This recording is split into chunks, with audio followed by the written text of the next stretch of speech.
It's been a while since we've done some Elder Scrolls Online coverage, but in this video we're going to be covering the new chapter coming in June, Greymoor.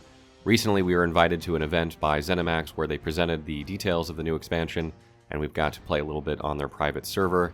So sit back, relax, and stay warm because we're headed to the dark heart of Skyrim.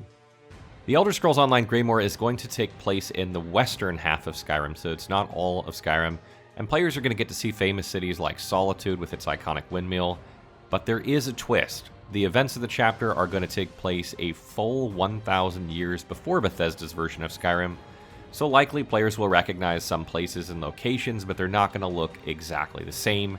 This is great because it gives ZeniMax freedom to operate within the Skyrim space and kind of put their own twist on it, their own touch to it, so to speak. And of course, it'll give players a reason to explore Skyrim because they won't know exactly what they're going to find. It may look familiar, but it's going to look slightly different. So not only are they going to get some nostalgia, but then they'll get some reward for exploring as well. Since Skyrim belongs to the Nords, players can expect a similar experience of that of Elsewhere, only darker and more Nordic themed.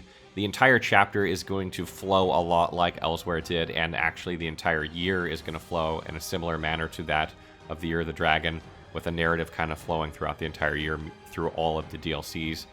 The new chapter is going to feature things like harrow storms, vampires, werewolves, witches, and players will also have to resolve the politics of the region, which should be vastly different than what players saw in the Skyrim game because of the change of thousands of years. Additionally, some characters will be returning to guide you on your 30-plus hours journey through Greymoor. Most notably is Lyris Titanboard, the Nordic legend, who plays a large role in the main questline of the base game. If you remember her, she's a half-Nord, half-giant warrior, and she's going to help lead you on a quest to defeat the dark forces that are at work in Greymoor and ultimately save the City of Solitude. Of course, with a new chapter always comes new changes to the Elder Scrolls Online, and these are things like antiquities, mythic items, a new trial called Kind to Aegis, and of course a new skill line and skill line overhauls, including the vampire skill line. But let's begin with antiquities first. Antiquities are a new sort of activity for players to do in Greymoor that send players on a treasure hunt of sorts.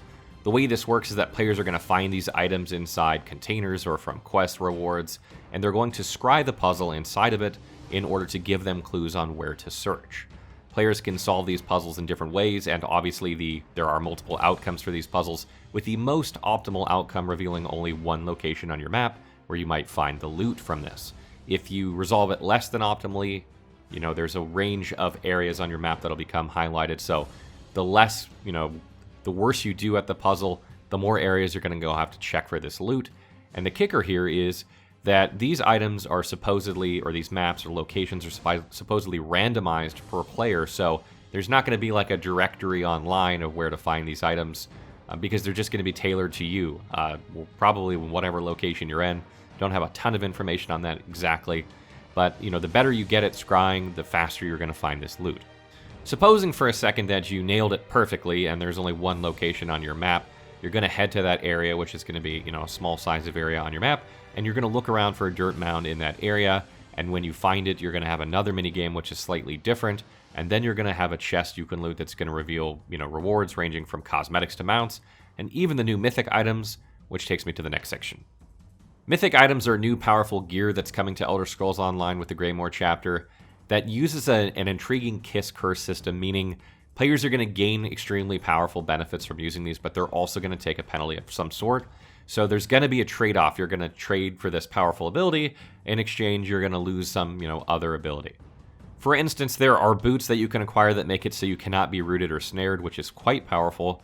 But in exchange for this, you're not going to be able to sprint. So you're going to have to decide, is it worth not being rooted or snared if I don't want to sprint? So you're going to have to make that decision. Maybe this is good for tanks who don't sprint very often, or maybe some magicka builds in PvP that don't have a lot of stamina, so don't sprint very much anyway. But you're going to be able to create builds that revolve entirely around these new items. So this is going to be really interesting to see how it changes the balancing of the game. And also, to my knowledge, there's no other means of acquiring these items that you find other than doing the antiquities activity. But I don't know if these are going to be bind on equip or bind on pickup, so I don't know if you'll be able to loot them and then sell them. I highly suspect that you won't. So if you're going to want these new items, probably going to have to buy the Greymoor expansion just to get them, because there's not going to be any other way to get them that we know of.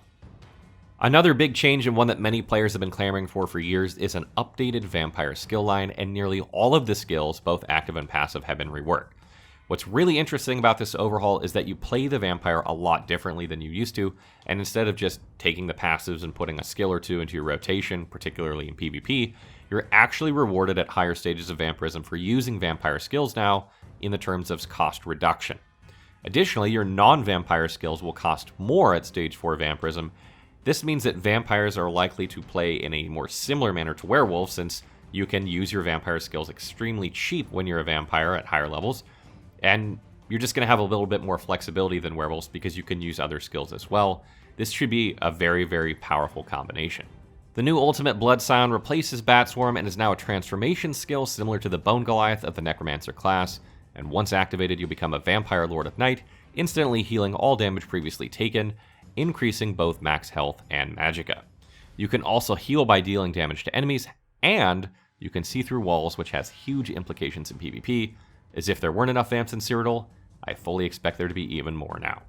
Some players are probably freaking out thinking, oh no, what have you done to my Bat Swarm? However, the morph Bat Scion provides the same effect as Bat Swarm while you're transformed, so is even more powerful. The difference is, of course, that it costs much more ultimate to use, so you won't get to use it quite as often. Eviscerate is your go-to damage skill. This is your just direct target, single target damage ability with a 5-meter range that deals more damage based on your missing health. Blood Frenzy is a new dot ability that you place on yourself in order to gain spell and weapon damage. You're going to take damage over time when using this, but you're going to gain increased weapon and spell damage. So it's a very high-risk, high-reward playstyle favoring, offensive builds. Maybe something like a Nightblade who jumps from stealth, who isn't really worried about their health. That's going to try and kill you very, very quickly. Vampiric Drain is a heal that basically sucks the life out of your enemies and can be used to regain ultimate or magicka. It replaces Drain Essence and no longer has any CC with it. Mesmerize is an AoE stun that charms enemies and is extremely powerful. It starts out being only in front of you, but then you can morph it into being around you in a complete AoE. I expect tanks to use this in PvE and PvP. It's going to be one of the best CCs in the game, so I highly expect a lot of people to be running this.